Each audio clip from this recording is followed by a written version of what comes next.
नमस्कार, मैं जितेंद्र कुमार सक्सेना, आपका मेरे चैनल पे स्वागत है। आज मैं आपके लिए नंबर सिस्टम के कुछ क्वेश्चंस लाया हूं। ये सारे के सारे क्वेश्चंस आपके एसएससी के आने वाले एग्जाम्स के लिए, चाहे आप सीडीएस की तैयारी करते हो, चाहे आप आईबीपीएस, चाहे आप एनटीएससी या एसटीएससी की तैयारी करते हो, तो अगर आप इन एग्जाम्स की तैयारी करते हो तो ये सारे क्वेश्चंस आपके लिए काफी यूजफुल रहने वाले हैं। तो आइए इनका सॉल्यूशन देखते हैं।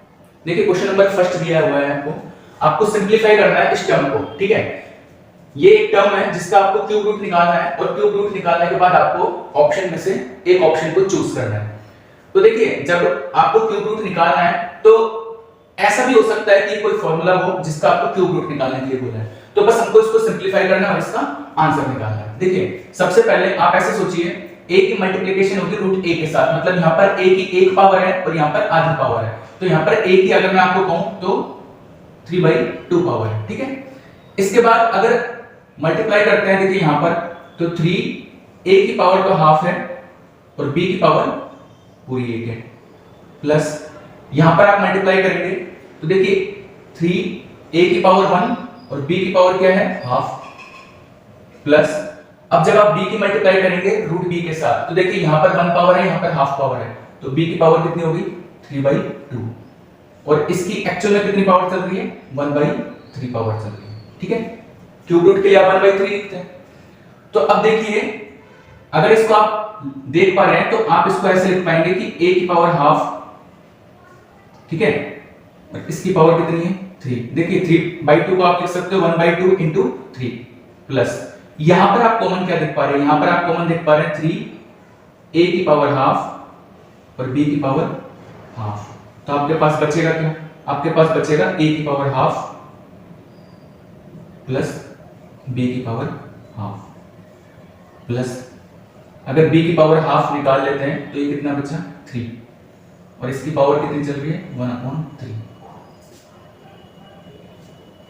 अगर आप डियर स्टूडेंट्स देख पा रहे हैं तो root a plus root b, root a plus root b का क्यूब का ही तो फॉर्मूला है ये। देखिए a cube plus b cube plus 3ab और ब्रैकेट में a प्लस b, तो एक्चुअल में ये फॉर्मूला किसका बन गया, ये फॉर्मूला बना a की पावर हाफ प्लस b की पावर हाफ, इसकी पावर कितनी है, 3 और 1/3 साथ में चल रहा है, तो 3 से 3 कैंसिल हो जाएगा, तो a की पावर हाफ, a की पावर हाफ को आप क्या लिखते हो, रूट a, प्लस b की पावर हाफ, b की पावर हाफ को क्या लिखते हो, रूट b।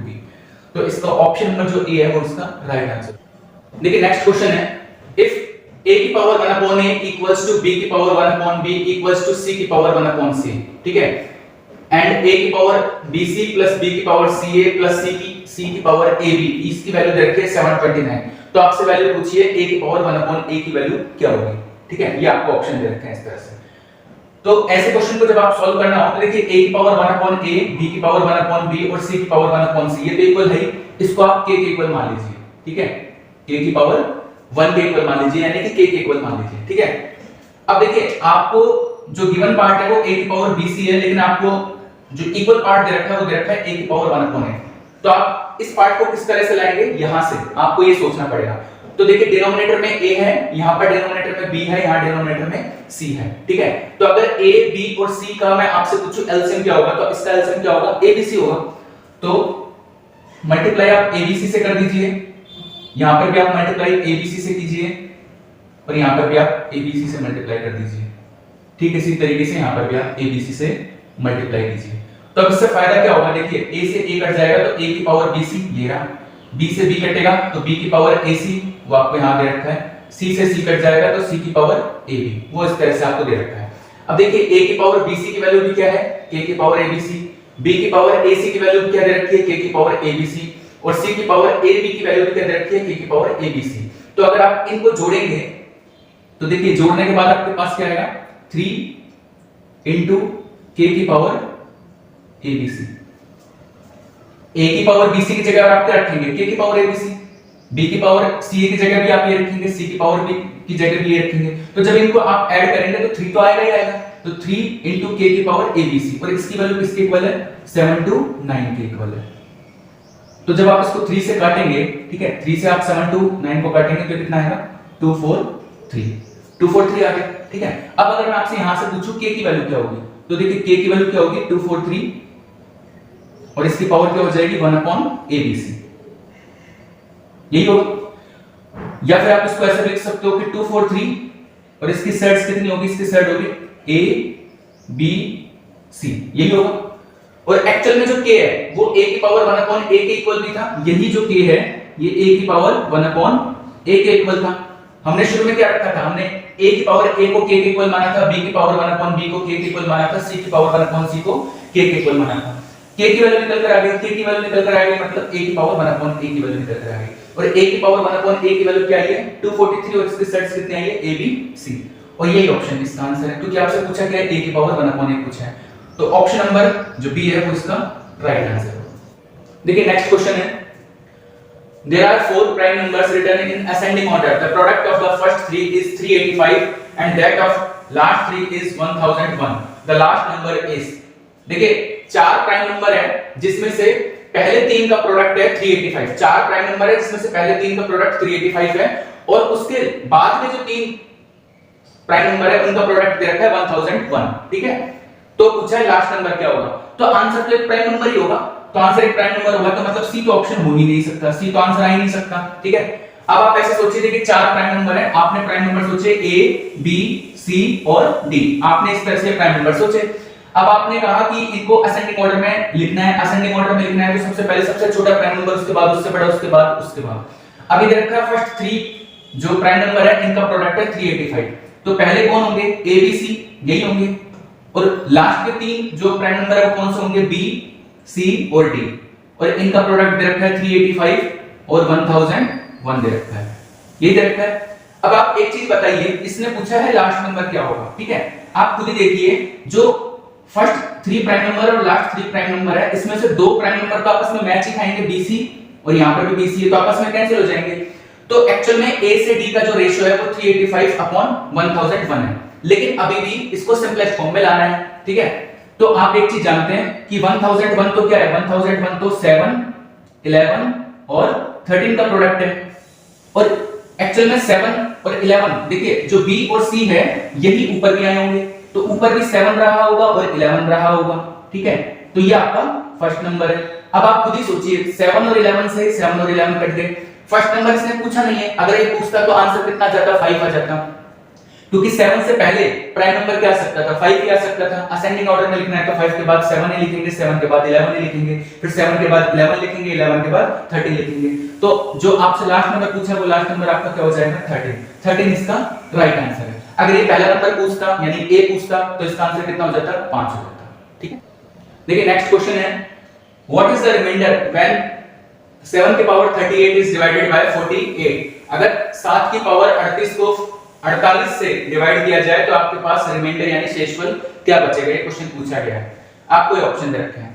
तो सबसे पहले आप 7 से और 40 जो 8 है यानी 7 से 48 के सबसे पहले नजदीक जाने की कोशिश कीजिए। वो कैसे जाएंगे, देखिए 7 की पावर जो 38 है इसको आपको डिवाइड करना है 48 से, ठीक है। तो आप सबसे पहले क्या कीजिए, 7 की पावर 2 लिख सकते हैं, ठीक है, और ये 19 हो जाएगा, नीचे 48, भाई 19 में 38 होता है, पावर 38 दिखानी है। अब ये 7 की पावर 2 का मतलब क्या होता है 49, ठीक है। तो क्वेश्चन बन गया 49 की पावर 19 को आपको डिवाइड करना है 48 से। अब 49 को आप कैसे लिख सकते हो, 49 को आप लिख सकते हो 48 प्लस 1 की पावर 19, और इसको डिवाइड आपको करना है 48 से।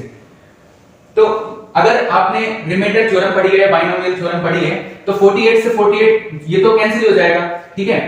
18 बाइनोमियल जो टर्म्स आएंगे वो सारी की सारी 48 से कट जाएंगी, सिर्फ एक टर्म बचेगी यानी +1, ये 48 से डिवाइड नहीं होगी, तो +1 जो है आपके पास क्या बच जाएगा +1 और इसकी पावर 19, ये कभी भी 48 से डिवाइड नहीं होगी, ठीक है।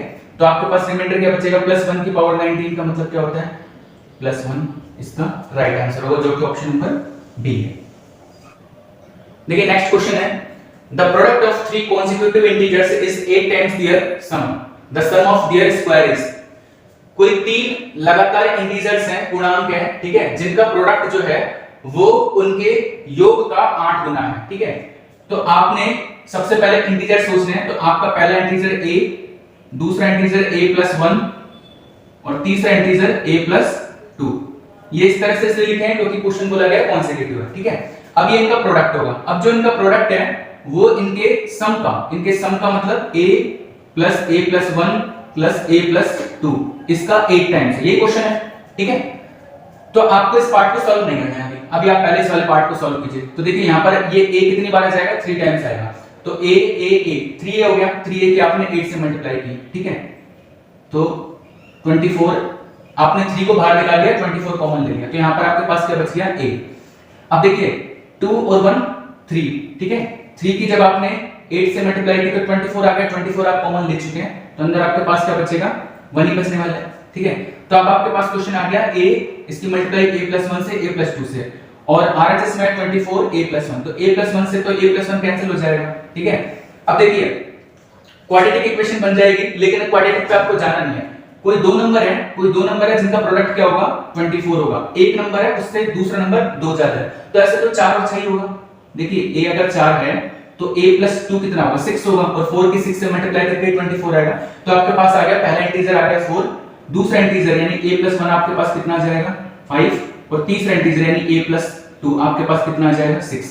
लेकिन आपसे क्वेश्चन में इंटीजर नहीं पूछा, आपसे पूछा है इनके स्क्वायर का सम करना है। तो यहां से स्क्वायर करेंगे तो आपके पास कितना आएगा 16, जब आप इसका स्क्वायर करोगे तो 25 आएगा, a + 2 का स्क्वायर करोगे यानी 6 का स्क्वायर करोगे तो 36 आएगा, और इन सब का आपको सम करना है, 16 25 और 36 का सम करना है। तो आंसर आपके पास कितना आ जाएगा, option number D 77 right answer.